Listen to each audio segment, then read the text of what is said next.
আসসালামু আলাইকুম।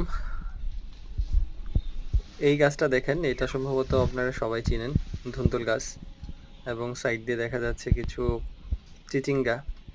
তো ধুন্দুল দেখাতে চেয়েছিলাম, ধুন্দুল সম্ভবত আজকে সব তুলে ফেলেছে। শুধুমাত্র বোটা আছে।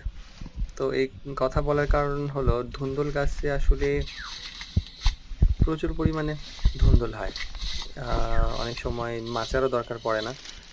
গ্রামের বাড়িতে কোথাও একটা ধুন্দুল গাছ থাকলে সারা বছরই মোটামুটি সবজির চাহিদা পূরণ হয়ে যায়। আমাদের বাসায় প্রায় প্রতিদিনই কয়েকটা গাছ হয়েছে এমনি এমনি। কোনো না কোনোভাবে ধুন্দুল বড় হচ্ছে, তোলা হচ্ছে, খাওয়া হচ্ছে। একদম ফ্রি একটা সবজি এবং এটাতে পোকার আক্রমণও অনেক কম এবং গাছ একা একাই বড় হয়, গাছের যত্ন খুব একটা বেশি প্রয়োজন হয় না।